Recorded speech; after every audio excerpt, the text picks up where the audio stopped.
Mesdames, Messieurs, bonjour. Très heureux de vous retrouver pour cette nouvelle édition du JT Cultures et Marchés.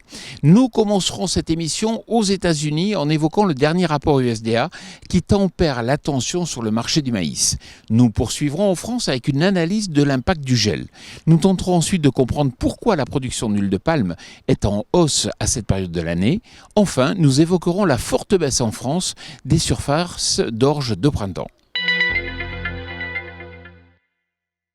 C'est clair, le dernier rapport USDA du 9 avril montre une nette volonté de sous-estimation. Ainsi, l'objectif d'exportation du maïs américain a certes été augmenté, mais il ne reflète toujours pas le rythme actuel des exports soutenus par la demande chinoise. De même, les besoins chinois ont aussi été sous-estimés, avec des importations de maïs proches de 24 millions de tonnes, alors que plus de 30 millions de tonnes ont déjà été achetées. Pour l'Amérique du Sud, l'USDA maintient son estimation de production de maïs au Brésil comme record, alors que la sécheresse devrait affecter le rendement. Attention donc, on pourrait avoir prochainement un rattrapage. Selon le ministre de l'Agriculture, l'impact du gel porterait sur des centaines de milliers d'hectares. En grande culture, c'est les colzas bien sûr qui sont les premiers concernés, car déjà un stade bien développé, mais aussi certaines parcelles de betteraves qui devront être ressemées. Les orges de printemps semées précocement cette année pourraient aussi avoir subi d'importants dégâts. Il est encore trop tôt pour déterminer l'impact du gel sur le rendement final, mais cela a déjà soutenu les cours des céréales et du colza. La tension climatique reste donc l'élément majeur de variation des cours, avec à présent un risque de manque d'eau dès le retour des chaleurs.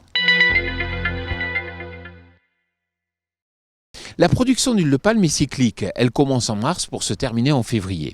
Nous sommes donc au début d'un nouveau cycle avec une production en hausse de 28% en mars par rapport au mois précédent. Généralement, cela se solde par une baisse des cours de l'huile, mais cette année, la demande chinoise pourrait maintenir les prix sur les plus hauts niveaux de ces dernières campagnes. À suivre donc pour un éventuel impact aussi sur les autres oléagineux.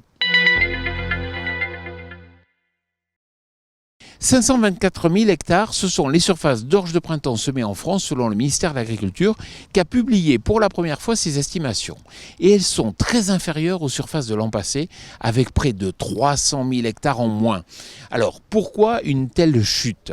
Cela résulte bien sûr du contexte sanitaire et des confinements qui imposent la fermeture des bars et des restaurants. Cela pénalise fortement la consommation de bière en Europe mais aussi en France. Comme je vous le dis chaque semaine, si vous recevez un email qui vous informe de la mise en ligne de ce JT, bien sûr, n'hésitez pas à le transférer à tous vos collègues et à tous vos amis. Je vous souhaite une excellente semaine.